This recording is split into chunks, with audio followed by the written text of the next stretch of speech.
Assalamu alaikum wa rahmatullahi wa barakatuhu, barkanmu da kasancewa a cikin wannan channel tamu mai albarka mai suna Aminu AZ. Taken darasin namu na yau shine mai suna ko ka yi ko a yi babu kai. Haƙiƙanin gaskiya mun riga mun sani wannan rayuwar yadda ta canza, wannan rayuwar yadda ta koma. Duk wani wanda yake a ƙasar nan ya riga ya sani cewa ba a taɓa samun kai cikin irin wannan hali ba, ba a taɓa samun tsanani irin na wannan lokaci ba, ba a taɓa shiga kunci da matsi da damuwa da takura ba. Da yawa mutane wasu damuwa ta kashe su, wasu baƙin talauci ya kashe su, wasu a dalilin wasu 'yan kuɗaɗe ƙalilan wanda za su nemi lafiyarsu, hakan ya yi sanadin sun rasa ransu. Wannan abu yana matuƙar ƙonawa da yawa duk masu hankali rai. Wannan abu yana matuƙar ciwo kowa tuwo a ƙwarya.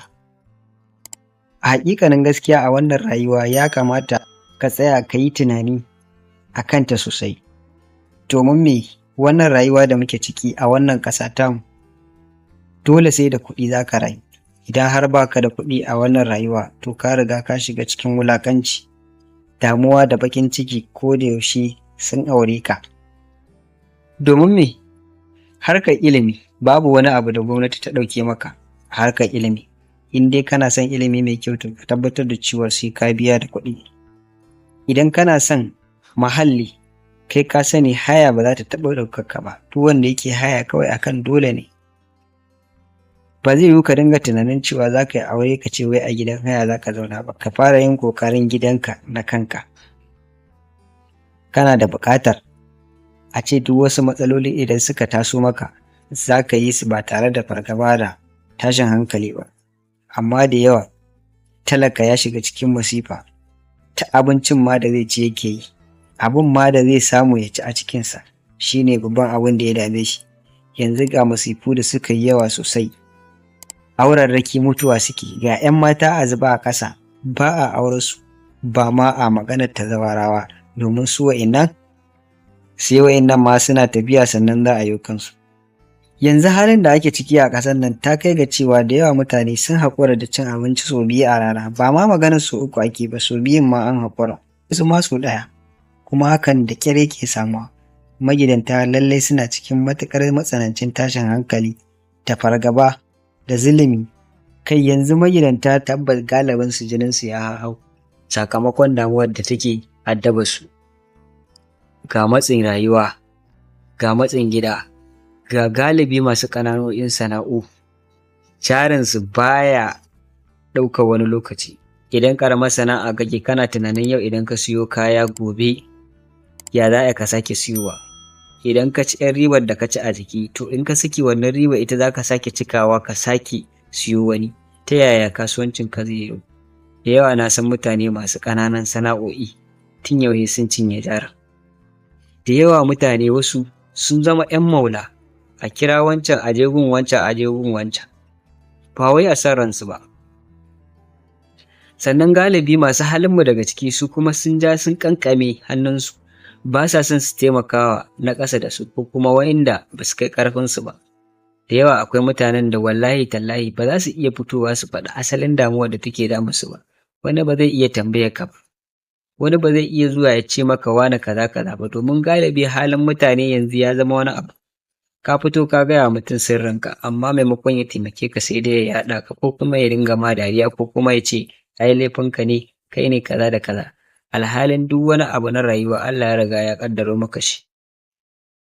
Ina matuƙar jan hankali ga masu hali su daure su taimaki wanda ba su da shi, su taimaki na ƙasa da su. Magidanta suna cikin tsananin rayuwa.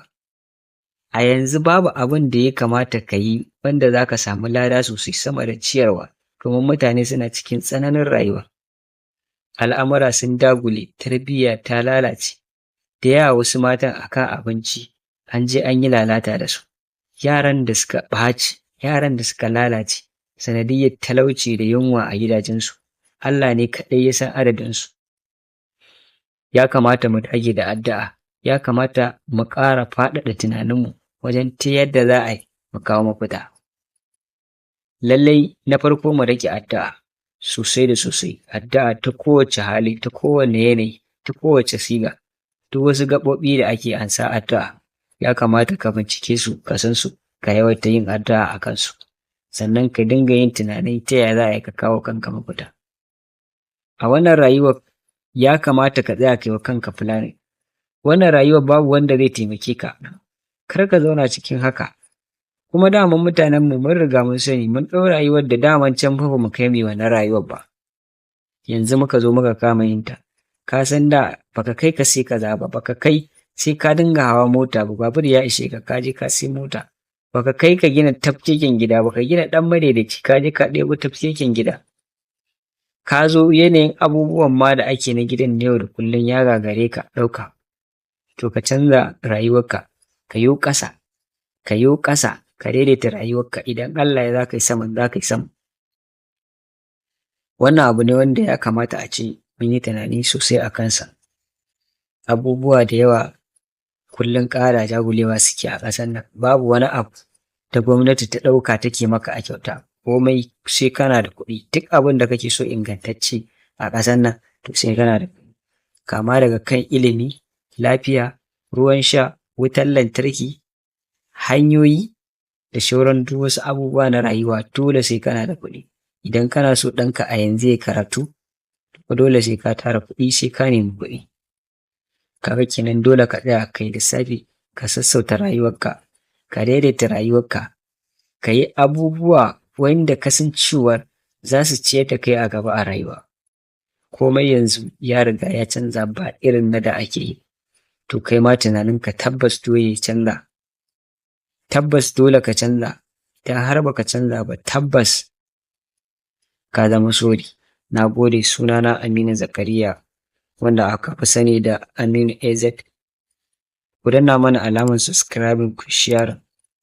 Ubangiji Allah ka fitar da mu daga wannan rayuwa ta tsanani da muke ciki. Na gode.